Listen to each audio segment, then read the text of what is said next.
Vamos a ir a un análisis un poco más constitucional y legal con el doctor Natalian Primo, que ya está conectado con nosotros. Doctor, gracias por atendernos.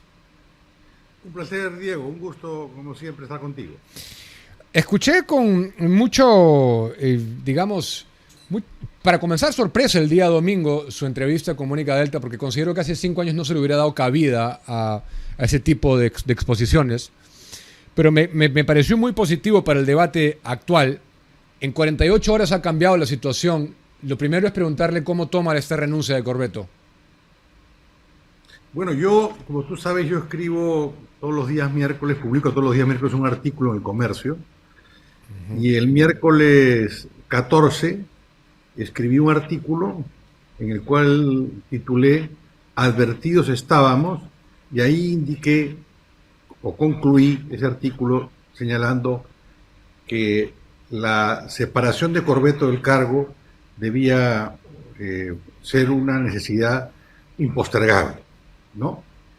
Eh, los errores, diríamos, cometidos, en el mejor de los casos, si son fallas administrativas o de ejecución, son inaceptables. Ujú. Y el señor Corbeto ha buscado ampararse o refugiarse echando la responsabilidad a funcionarios de segundo nivel o empresas contratadas, cuando lo cierto es que la Constitución establece claramente que es el jefe de la OMPE, el responsable de ese tipo de obligaciones. Por ejemplo, para mí hay algo que ha pasado, diríamos, eh, eh, casi por minimizado, diríamos, ¿no? Que es que las cédulas de votación en braille, en el caso del símbolo del partido del señor Belmont, Ujú. estaban equivocadas. Es Ujú. un hecho gravísimo y esa responsabilidad claramente recae en el señor Corbeto. La Constitución dice que le corresponde al jefe de la OMPE, dice literalmente, artículo 182, le corresponde la elaboración y diseño de la cédula de sufragio. Obviamente no es la imprenta, pero él tiene que verificar que la cosa ha sido bien hecha, pues, ¿no? Así es. Y eso es inaceptable, ¿no? Sí. Entonces, a mí me parece que frente a las voces que decían que no procedía la renuncia, ¿no? Yo fui uno de los que señalé muy tempranamente que la prohibición de renuncia que contemplaba o que contempla la ley orgánica de la OMPE no era aplicable a este caso porque buscaba otro tipo de circunstancias y que más bien era, diríamos, un horror pretender que el señor Corbeto se mantenga en el cargo un día más porque sigue generando su sola presencia más desconfianza en este momento en el cual lo que tenemos que tener los peruanos es tranquilidad, lo Así que es. tenemos que tener los peruanos es, diríamos, moderación, ¿no? Para Así llevar es. adelante el debido conteo de los votos y para, además, diríamos, poder llegar a la verdad, porque eso es lo que deberíamos aspirar los peruanos, ¿no? Así es, doctor. Y yo quería preguntarle, la gente está en plena incertidumbre, tenemos muchísima gente conectada y llegando a la transmisión.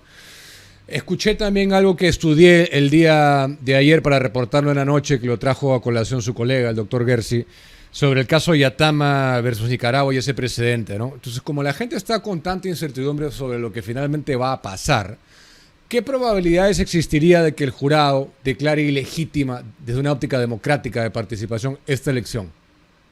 No, mire, yo, como usted ha hecho referencia a la entrevista, yo señalé claramente que para mí ese precedente, que no es vinculante, dicho sea de paso, ¿no? Creo que ahí mi apreciado colega Enrique Gersi señaló algo que desde mi óptica no es así, ¿no? Eh, eh, yo he señalado claramente que desde mi óptica, desde la óptica jurídica, no es posible esa convocatoria de elecciones complementarias. Porque la ley, en primer lugar, yo quisiera recordarle lo siguiente. la Constitución del 79, establecía dos causales para poder anular las elecciones. Una que es similar a la que actualmente tenemos, es decir, que los votos nulos y blancos sean del 2/3 de la votación, y la segunda decía, que es algo que ya no está en nuestro ordenamiento constitucional hace más de 33 años, que se podía anular las elecciones si habían existido graves irregularidades en el proceso electoral que sean suficientes para modificar los resultados de la elección. Esa era una causal abierta a la interpretación que hoy día no está vigente en nuestro ordenamiento constitucional. ¿Qué es lo que contempla nuestro ordenamiento? Contempla la posibilidad, sí, de que haya nulidades parciales. O sea, si por ejemplo se determina que en puntuales mesas se ha producido, diríamos, incluso el fraude, esa mesa es anulada, esa votación es anulada, no es computada. Pero eso no significa que se convoca a una nueva elección, porque además esa elección no podría llevarse adelante simplemente porque iría en contra de unos principios básicos de todo proceso electoral, que es que la votación sea libre y espontánea. Y no es libre y espontánea si ya están los resultados, diríamos, prácticamente conocidos, ¿no? Okay. Entonces, esa figura no es, nuestro ordenamiento jurídico no la contempla. De acuerdo. Otra cosa que en el Perú muchas veces ocurren cosas sui generis, ¿no?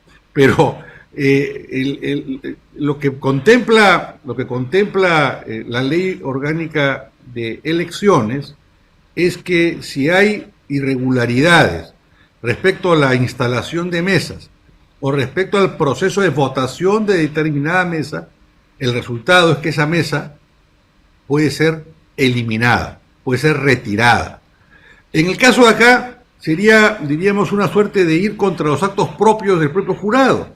Porque el propio jurado, sin que yo haya escuchado una sola crítica de los actores políticos, algunos especialistas sí lo dijeron, pero los actores políticos, ninguno escuché una crítica en ese sentido, planteó lo siguiente, durante la votación del día 12, planteó que se pudieran instalar mesas después de las 12 del día, hasta las 2 de la tarde. Y planteó que en esas mesas la votación se extendiese hasta las 6 de la tarde, y no solo hasta las 4, ¿no es cierto? Sí. Y por otro lado, indicó que aquellas mesas que no se habían podido instalar el día 12, votaban el día 13.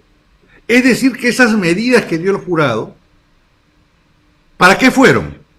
Fueron uno, para permitir el derecho a participación, y fueron otro para, diríamos, buscar una solución a la situación presentada. Si el jurado anulase, diríamos, esas mesas, ¿qué significaría ello?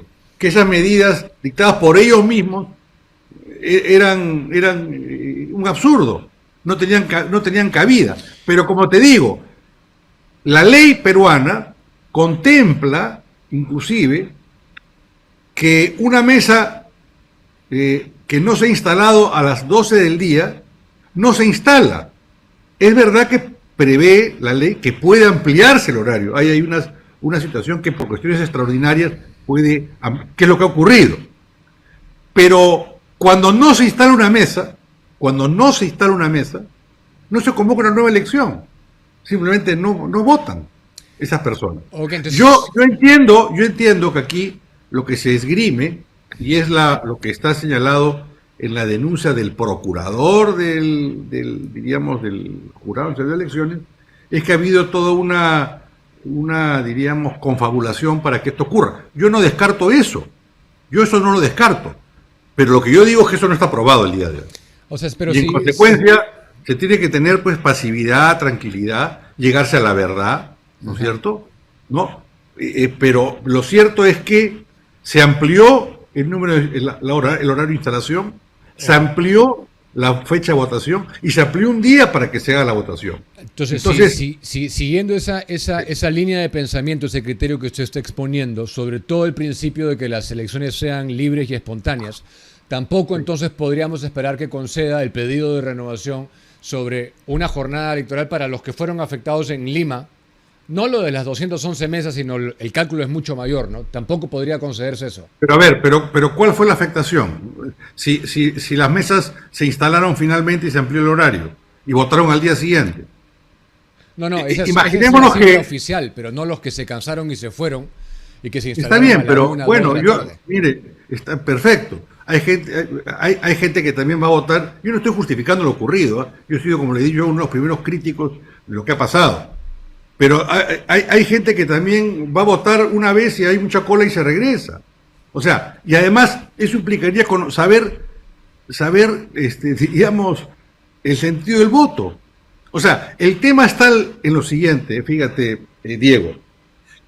Cualquier solución que tú llegues a colocar en este momento de las que se han planteado, no van a resolver el manchón que este proceso electoral tiene con motivo de las irregularidades que han ocurrido. Pero puede ser que la lavada sea peor con la camisa, porque si tú fruto de esa... Una pregunta, por ejemplo. Mi mesa es una de las mesas que se instaló después.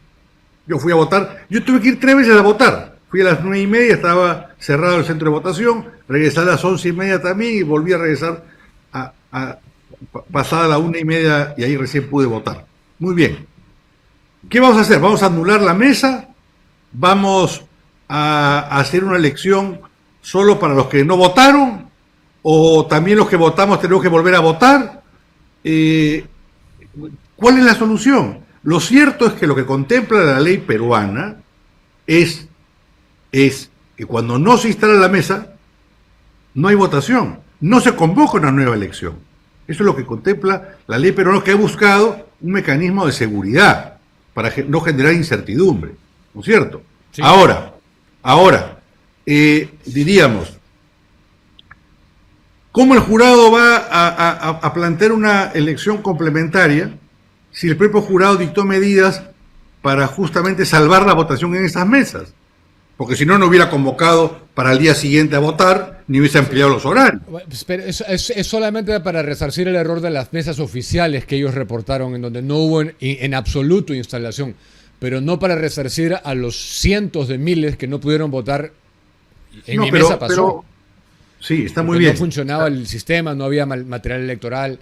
Y eso sí, pero las mesas finalmente... el Senado, el diputados, no solamente la pero presidencial. Mire, en primer lugar, hoy vamos a tener una composición, diríamos, absolutamente negativa en el Congreso, fruto simplemente de la mala elaboración de la bicameralidad, que fue advertida y que mucha gente simplemente, por una suerte de romanticismo hacia el bicameralismo, la aplaudió. ¿No es cierto? Eso, bueno, habrá que pasar factura pues a los que han aplaudido esas medidas. Porque lo cierto es que hoy día tenemos una representación que no responde a los porcentajes de votación llevados. Por ejemplo, Juntos por el Perú tiene más o menos 12% de la votación, que corresponderían en el Senado aproximadamente 6, 7 senadores. Pero va a tener, ¿cuántos senadores va a tener ahora? Hasta ahora tengo del 15, ¿no? Bueno, ¿fruto de qué? ¿Fruto de qué? De un diseño que contempló que la mitad del Senado era elegido por distrito múltiple y la mitad por distrito único. ¿Y eso por qué se hizo? Porque simplemente con tal de ampliar el número de curules, no le importó a la clase política actual en el Congreso, y era una fórmula que es totalmente catastrófica y es un Frankenstein. Yo le quiero contar que en el año 2001, cuando hubo una comisión para hacer una reforma integral de la Constitución, que yo participé, y que se llegó a un texto constitucional de consenso, que contemplaba también la bicameralidad, pero con distrito único para el Senado. Estábamos en el debate y de repente un grupo de parlamentarios que era de ese entonces de Perú Posible, le planteó a Henry Piz que si no se partía el Senado mitad por único, mitad por múltiple, ellos no apoyarían la reforma. Y Henry Piz, sin consultar con los demás, que habíamos apoyado el proyecto integral, en el Pleno planteó la modificación y dijo que lo que se votaría era mitad único, mitad, ¿cómo se llama? Múltiple. Múltiple. ¿Sabe qué ocurrió? ahí terminó el debate constitucional, ahí se enterró la reforma, porque no se lo permitimos. No se lo permitimos.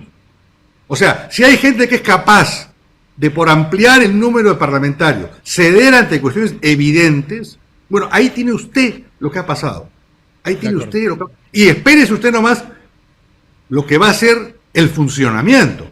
Porque aquí los grandes gurús y muy inteligentes pensaron que diseñaban un Senado todopoderoso para que la derecha tenga mayoría. Pues bueno, nos damos con la sorpresa que no va a tener mayoría. Entonces, y eso también se advirtió. Pero hay gente pues que simplemente opina sin estudiar y sin conocer. ¿No? Bueno, ahora ahí están las consecuencias. Pero ahí tenemos las consecuencias. De acuerdo. Y otra cosa más. Cuando la Junta anterior de Justicia, que es responsable también y cómplice de lo que ha pasado ahora, porque ratificó a un señor que no debió ser ratificado. Así es. ¿Los partidos políticos qué hicieron? ¿Levantaron la voz o simplemente se quedaron mudos porque el señor Corbeto permitió indebidamente en el registro diríamos, de económico de los partidos, que los partidos recibieran préstamos particulares, cuando la ley habla de préstamos de entidades financieras? Hay que decir las cosas con claridad. Acá mucha gente se arranca las vestiduras, pero guarda silencio cuando debió levantar la voz. Claro que sí, doctor. Y no quiero dejar de preguntarle para terminar, ¿cómo considera que va a acabar? Entonces, ¿se va a validar tal cual lo estamos viendo? ¿Se termina el conteo y se proclama el segundo? ¿Cómo cree que va a ser el final? Yo creo que finalmente hay que ver pues que el conteo está correcto y eso tendrá pues que dar un resultado. Ahora, yo pregunto, en Lima, que es donde se han presentado los problemas, los partidos que han, diríamos, levantado la voz, ¿no tienen acaso las actas? ¿No han tenido personeros en Lima? Porque los personeros están encargados de impugnar las actas y de impugnar los votos. Entonces las actas tienen que tener ese tipo de situación. El sistema jurídico... Mire, yo he sido personero nacional de Alberto Andrade en la época en la elección del año 2000. O sea, no me hable usted de irregularidades, porque yo las conozco. Todas. ¿Ya? Pero para eso están los personeros, pues. Ahora, si usted no ha impugnado un acta, ¿qué puede venir ahora a decir? O sea, cuando el Jurado Nacional de Elecciones anunció que ampliaba la fecha, la hora de instalación de esas mesas y la hora de votación, ¿usted ha escuchado a algún candidato cuestionar eso? Yo no lo he escuchado. ¿Eh? No. Yo he escuchado los cuestionamientos después, pero no en ese momento. De acuerdo, sí, de acuerdo. Gracias por estar con nosotros, doctor, por atendernos. Cómo no, un gusto, un placer. Hasta luego. Natalia Imprimo con nosotros, 7:36. Seguimos con el programa.